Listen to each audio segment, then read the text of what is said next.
देखिए पाइचार्म मैंने ओपन किया है और पाइचार्म पर एक छोटा सा सॉफ्टवेयर एक ऐप बनाने की कोशिश करी। अब ऐप कैसा है, वो कोडिंग क्या है, वो आपको दिखा देता हूं। देखिए ये वो कोडिंग है।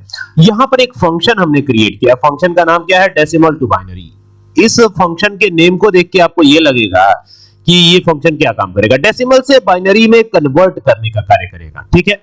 और फिर डेसिमल जो एक वेरिएबल का नाम है वो इसमें हमने रखा है। फिर नीचे आए हैं, फिर एक इफ की कंडीशन लगाई है। डेसिमल में अगर जीरो हो तो अपने आप ये रिटर्न जीरो कर दे।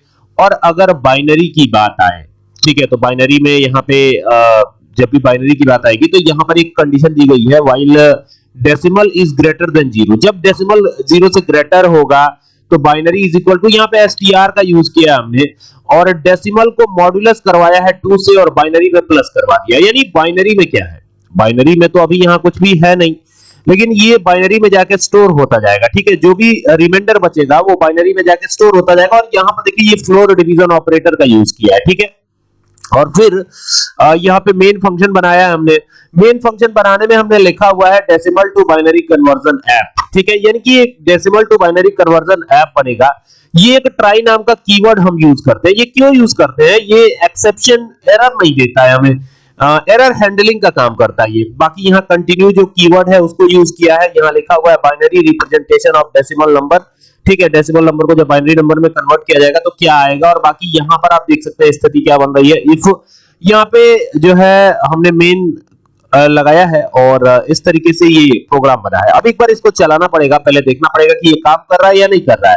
अगर काम करेगा तब तो हमारा ऐप सक्सेसफुल है, अन्यथा की स्थिति में हमें विचार करना पड़ेगा, देखना पड़ेगा कि ये सही से काम क्यों नहीं कर रहा है। ये तमाम जो एरर वगैरह आएगी इसमें वो सब देखना पड़ेगा। तो एक बार इसको चलाते हैं। यहाँ से ये इस पे गए, क्लिक किया और क्लिक करते ही यहाँ पर क्या आया हुआ है, यहाँ पे लिखा हुआ है decimal to binary conversion app, ठीक है। और ये लिखा हुआ है इंटर अ डेसिमल नंबर और टाइप एग्जिट टू क्विट।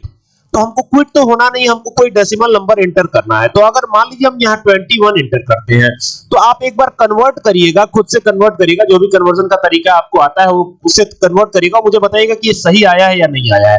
तो देखिए यहाँ पर जो है 21 का बाइनरी कन्वर्जन आ रहा है 10101, ठीक है, ये आ रहा है, ठीक है। तो अब कह रहा है कि और भी नंबर को आप कन्वर्ट करना चाहते हैं तो हम वाई यस कर देते हैं, वाई यस कर देते हैं, यस, ठीक है, और एंटर कर देते हैं।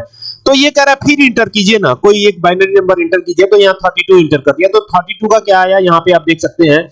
यहाँ देखिए 100000 ये आया हुआ है। और कोई देखना चाहते हैं तो यस कर दीजिएगा और एंटर कर दीजिएगा, ठीक है। जैसे ही एंटर करेंगे तो फिर पूछेगा, तो यहाँ पे इस बार 76, तो देखिए 76 का भी इसने करके दे दिया है। देख सकते हैं क्या आया हुआ है 1001100, ठीक है। लेकिन अगर मान लीजिए कि अब कुछ नहीं करना तो हम यहाँ पे नो कर देंगे, ठीक है। और देखिए ये एग्जिट कर देगा, हमें गुड बाय बोल दिया इसने, ठीक है। तो ये कोड कैसा है ये मुझे बताइएगा, फिर आपको इसका डिटेल वीडियो मैं दूंगा, ठीक है। चलिए अब मिलते हैं अगले वीडियो में। उम्मीद करता हूं कि ये वीडियो आपको पसंद आएगी और इस तरह के ऐप अगर आपको बनानी है तो आप हमारे चैनल को सब्सक्राइब जरूर करें, ठीक है, जिसका नाम है कंप्यूटर एंड एक्सेल सॉल्यूशन। चलिए मिलते हैं नेक्स्ट वीडियो में। Thank you for watching this video.